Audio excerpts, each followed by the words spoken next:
কাল থেকে রাজমিস্ত্রি লাগবে গো, ছোট বাবুর পাঁচিল পড়বে। সে তো দেখতেই পাচ্ছি গো, বলতে হবে কেন?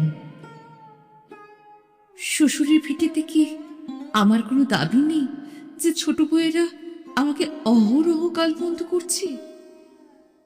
আছে বই কি বৌমা, যেমন তাদের আছে ঠিক তোমারও তেমনি আছে।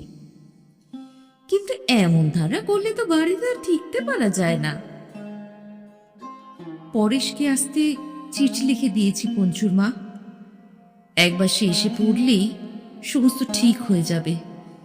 এই কটা দিন তোমরা একটু সহ্য করে থাকো।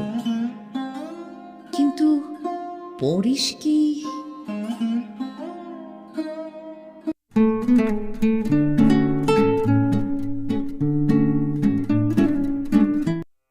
কুসুমকলির ব্যাকস্টেজে আজ পাঠ করছি অমর কথা শিল্পী শ্রী শরৎচন্দ্র চট্টোপাধ্যায়ের গল্প পরেশ। গল্পটি শুনে কেমন লাগলো লিখে জানাতে ভুলবেন না। গল্প পাঠে আমি সহেলি। আজকের গল্প পরেশ, লিখেছেন শ্রী শরৎচন্দ্র চট্টোপাধ্যায়। মজুমদার বংশ বড় বংশ, গ্রামের মধ্যে তাহাদের ভারী সম্মান। বড় ভাই গুরুচরণ এই বাড়ির কর্তা, শুধু বাড়ির কেন সমস্ত গ্রামের কর্তা বলিলেও অত্যুক্তি হয় না।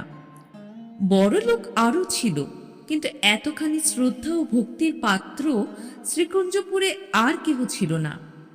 জীবনে বড় চাকরি কখনো করেন নাই। গ্রাম ছাড়িয়া অন্যত্র যাইতে সম্মত হইলে হয়তো তাহা দুষ্প্রাপ্য হইত না, কিন্তু প্রথম যৌবনে সেই যে একদিন অনতিদূরবর্তী জেলা স্কুলের মাস্টারিতে ঢুকিয়াছিলেন, কোনো লোভেই আর এই শিক্ষালয়ের মায়া কাটাইয়া অন্যত্র যাইতে সম্মত হন নাই। এখানে 30 টাকা বেতন 50 টাকা হইয়াছিল, কিন্তু তাহারই অর্ধেক 25 টাকা পেনশনে বছর 3 হইল অবসর গ্রহণ করিয়াছেন। পৃথিবীতে আজও হয়তো টাকাটাই একমাত্র বড় পদার্থ নয়।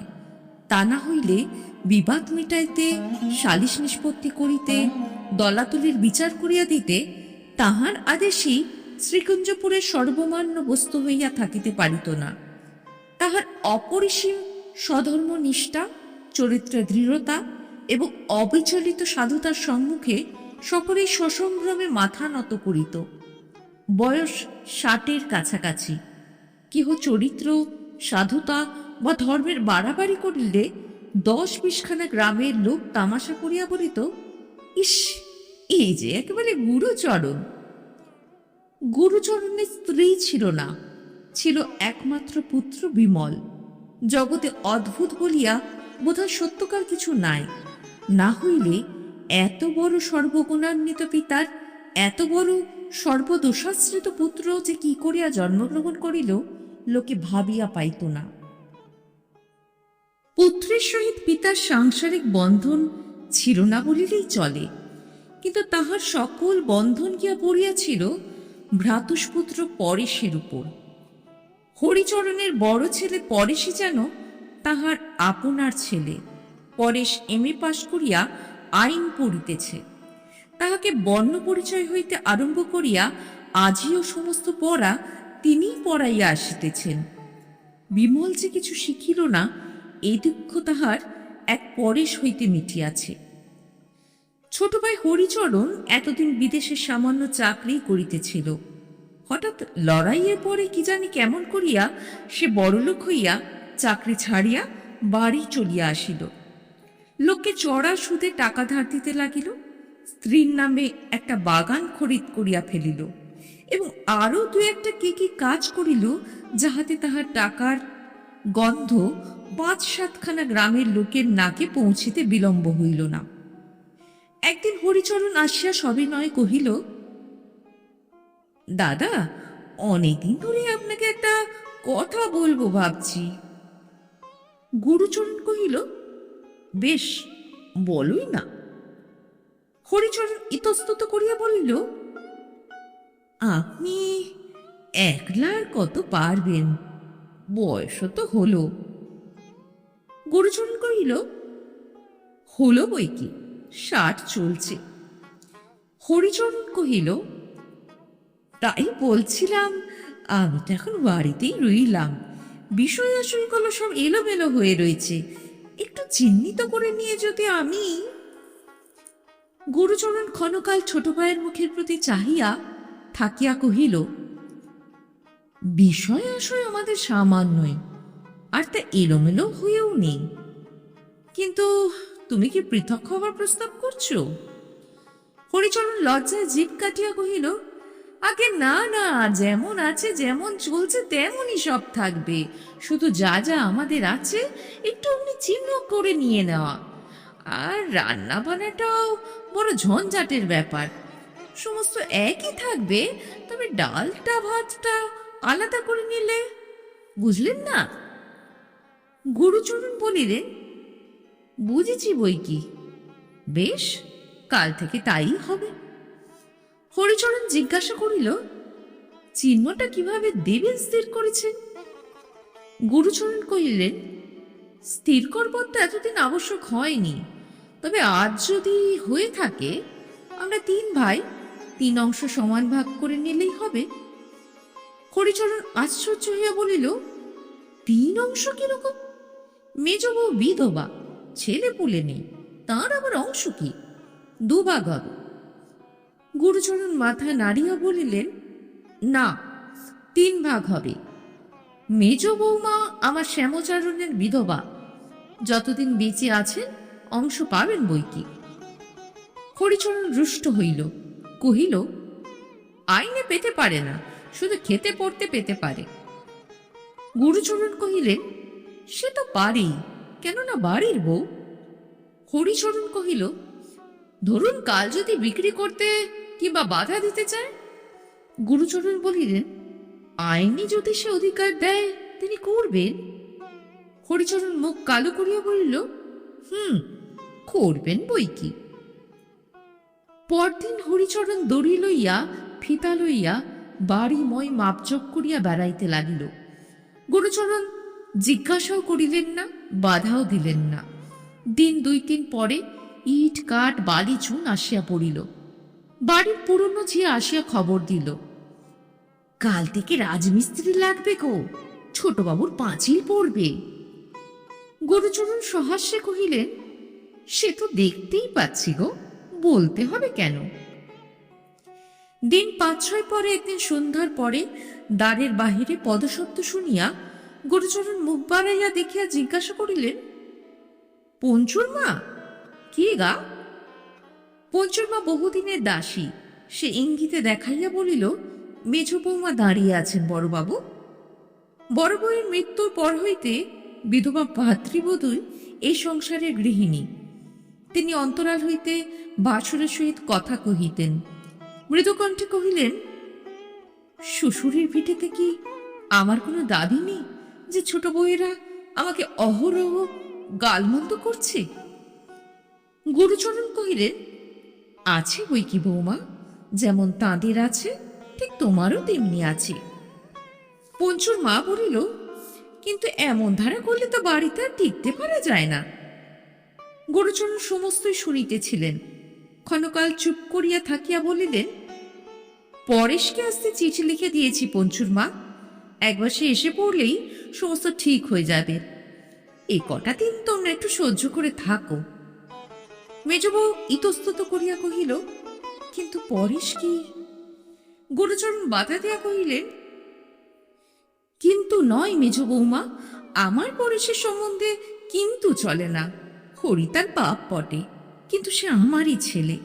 সমস্ত পৃথিবী যদি একদিকে যায় তবু সে আমারই।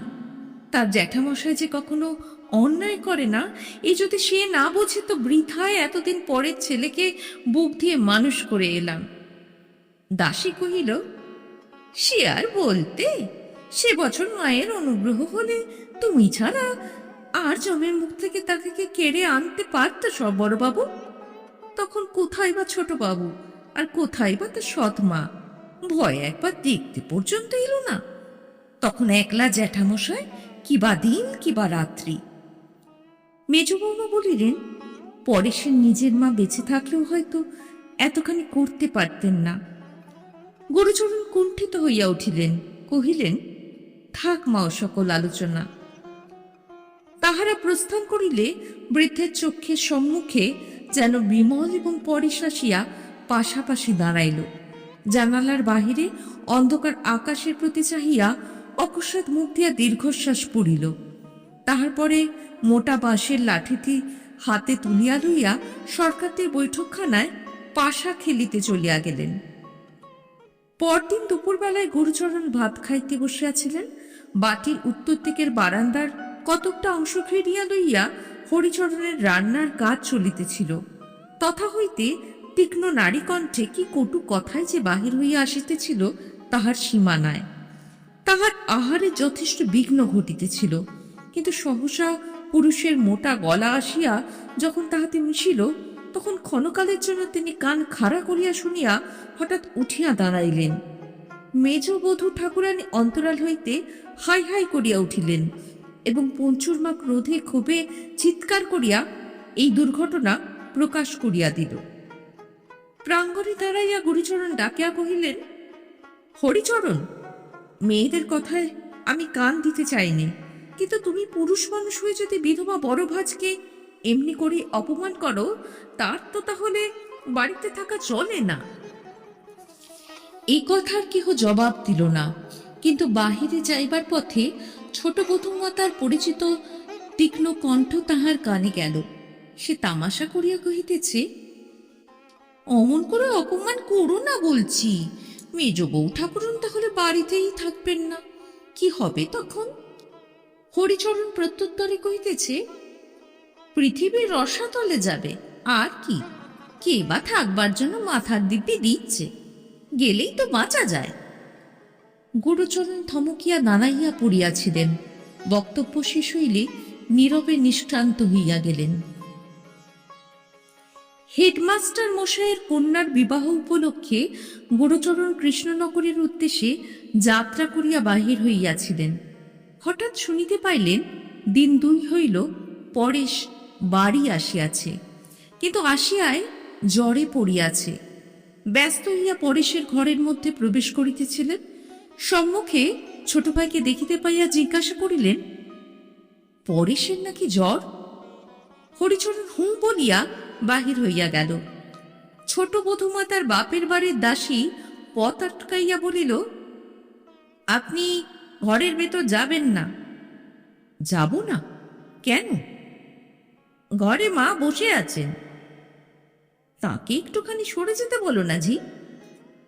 দাসী কহিল, সরে আবার কোথায় যাবেন? ছেলের মাথায় হাত বুলিয়ে দিচ্ছেন। এই বলিয়া সে নিজের কাজে চলিয়া গেল। গুরুচরণ আচ্ছন্নের মতো ক্ষণকাল দাঁড়াইয়া থাকিয়া ডাকিয়া বলিলেন, পরেশ, কেমন আছো বাবা? ভিতর থেকে সে ব্যাকুল প্রশ্নের কোনো সাড়া আসিল না, কিন্তু ঝি কোথা হইতে জবাব দিয়া আসিল, দাদাবাবুর জ্বর হয়েছে শুনতে পেলেন তো? গুরুচরণ স্তব্ধভাবে সেইখানে মিনিট 2-3 দাঁড়াইয়া থাকিয়া আস্তে আস্তে বাহির হইয়া আসিলেন এবং কাহাকেও কোনো কথা না কহিয়া রেলওয়ে স্টেশনের অভিমুখে প্রস্থান করিলেন। সেখানে বিবাহ বাড়িতে আর কেহ তেমন লক্ষ্য করিল না, কিন্তু কাজকর্ম চুকিয়া গেলে তাহার বহুদিনের বন্ধু হেডমাস্টার মশাই আড়ালে ডাকিয়া জিজ্ঞাসা করিলেন, ব্যাপারটা কি ঘটেছে গুরুচরণ? হরিচরণ নাকি ভারী তোমার পিছনে লেগেছে? গুরুচরণ অন্য মনস্কের মতো কহিলেন, হরিচরণ? কই, না তো। না কি হে? হরিচরণের শয়তানি কাণ্ড তো সবাই শুনেছে। গুরুচরণের হঠাৎ যেন সমস্ত কথা মনে পড়িয়া গেল। কহিলেন, হ্যাঁ হ্যাঁ, বিষয় সম্পত্তি নিয়ে হরিচরণ গণ্ডগোল করছে বটে। তাহার কথার ধরনে হেডমাস্টার ক্ষুণ্ণ হইলেন। ছেলেবেলার অকপট বন্ধু, তথাপি গুরুচরণ ভিতরের কথা ঔদাস্যের আবরণে গোপন করিতে চাহে, ইহাই মনে করিয়া তিনি আর কোনো প্রশ্ন করিলেন না। গুরুচরণ কৃষ্ণনগর হইতে বাড়ি ফিরিয়া দেখিলেন তাহার এই কয়েকদিনের অনুপস্থিতির অবসরে উঠানের নানা স্থানে গর্ত খুঁড়িয়া হরিচরণ এমন কাণ্ড করিয়া রাখিয়াছে যে পা ফেলা যায় না। বুঝিলেন যে তাহার মর্জি এবং সুবিধা মতো ভদ্রাসন ভাগ হইয়া প্রাচীর পড়িবে। তাহার টাকা আছে, অতএব আর কাহারও মতামতের প্রয়োজন নাই। নিজের ঘরে গিয়া কাপড় ছাড়িতেছিলেন, মেজ বৌমাকে সঙ্গে করিয়া পঞ্চুর মা আসিয়া দাঁড়াইল। গুরুচরণ সংবাদ জিজ্ঞাসা করিতে যাইতেছিলেন, অকস্মাৎ অস্ফুট আর্ত কণ্ঠে কাঁদিয়া মেজ বৌমা কক্ষতলে লুটাইয়া পড়িল।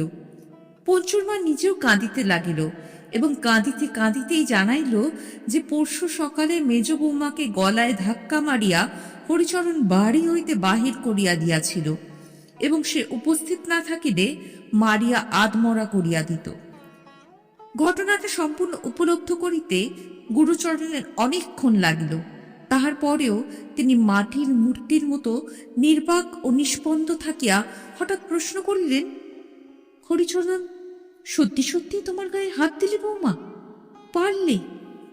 খানিক পরে জিজ্ঞাসা করিলেন, পরেশ বোধ হয় শয্যাগত। পঞ্চুর মা কহিল, তার তো কিছু হয়নি বড়বাবু, এই তো আজ সকালে গাড়িতে কলকাতা চলে গেল। হয়নি? তার বাপের কীর্তি সে তবে জেনে গেছে? পঞ্চুর মা কহিল, সমস্তই। গুরুচরণের পায়ের তলার মাটি পর্যন্ত যেন দুলিতে লাগিল। কহিলেন, বৌমা, এত বড় অপরাধের শাস্তি যদি তার না হয় তো এ বাড়ি থেকে বাস আমার উঠল। এখনো সময় আছে, আমি গাড়ি ডেকে আনছি, তোমাকে আদালতে গিয়ে নালিশ করতে হবে। আদালতে নালিশ করার নামে মেজ বউ চমকিয়া উঠিল।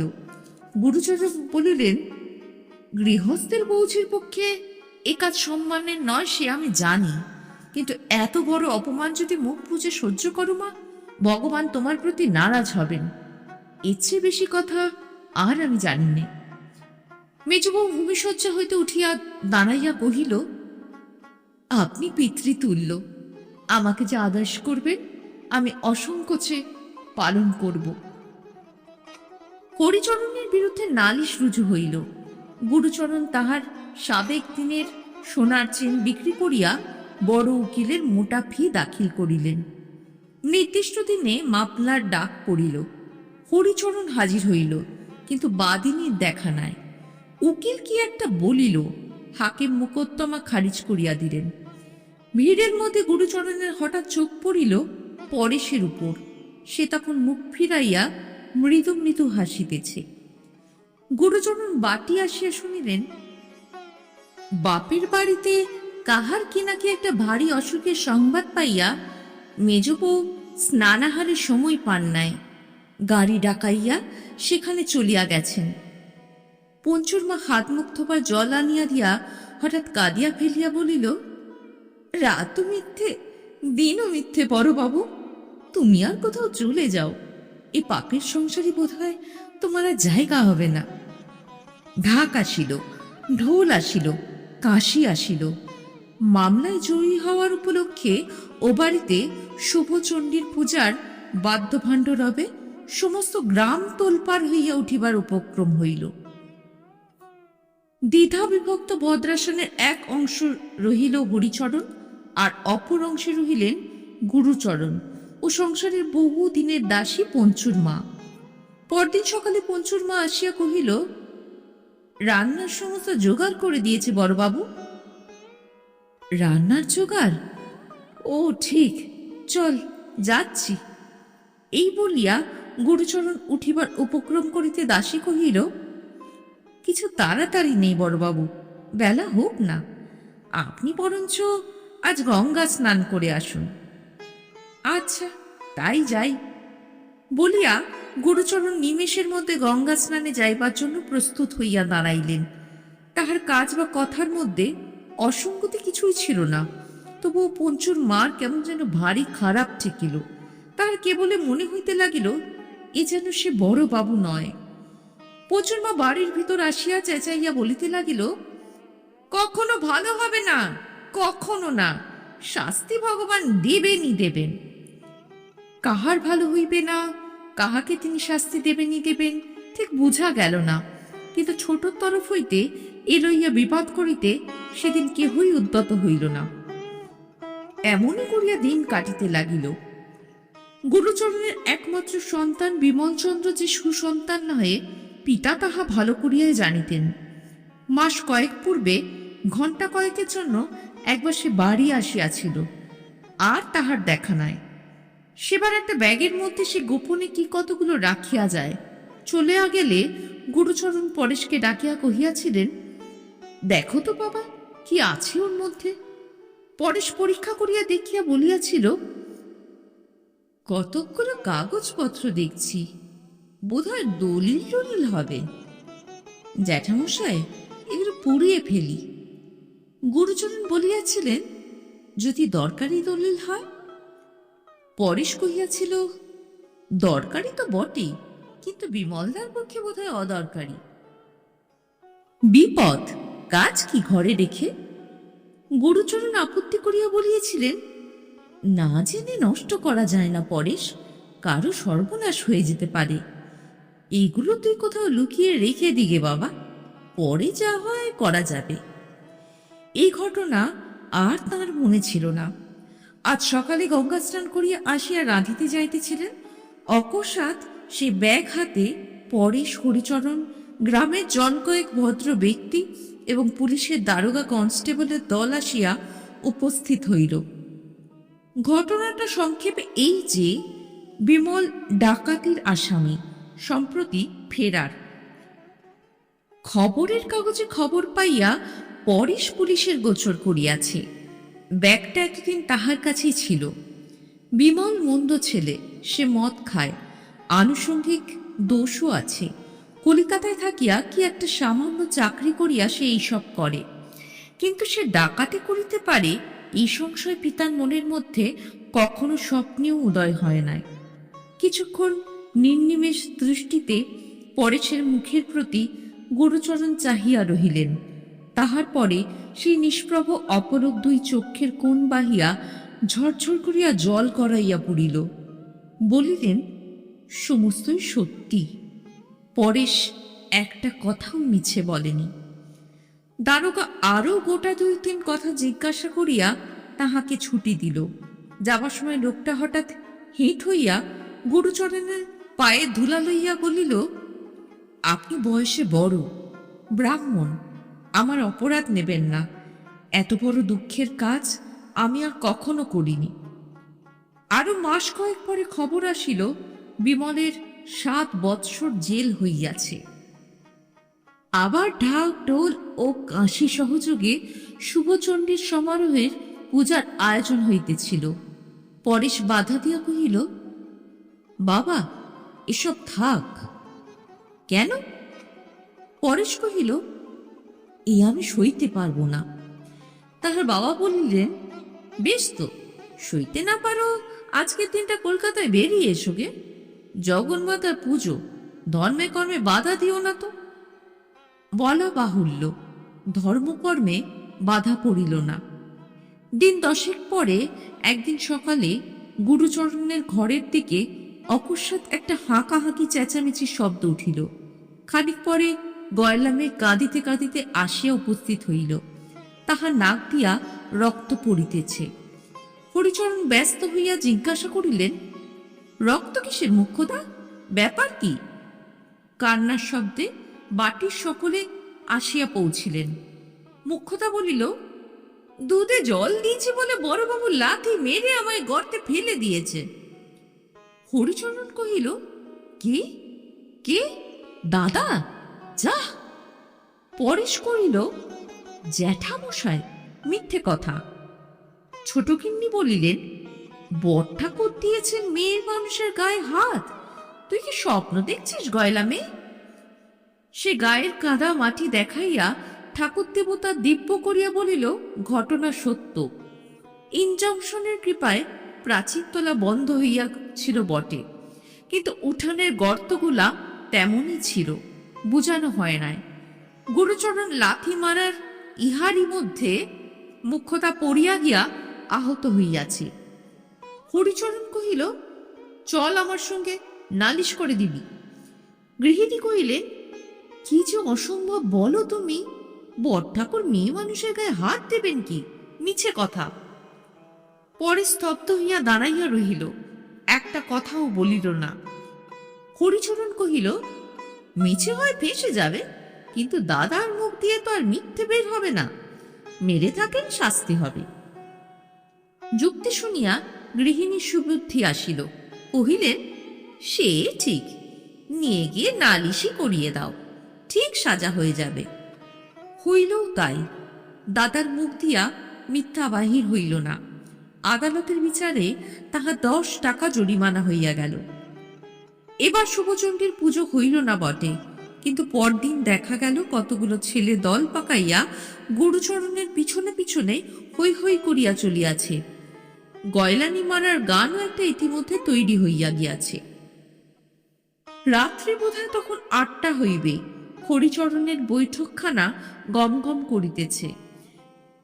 গ্রামের মুরব্বীরা আজকাল এইখানে আসিতে আরম্ভ করিয়াছেন। অকস্মাৎ একজন আসিয়া বড় একটা মজার খবর দিল।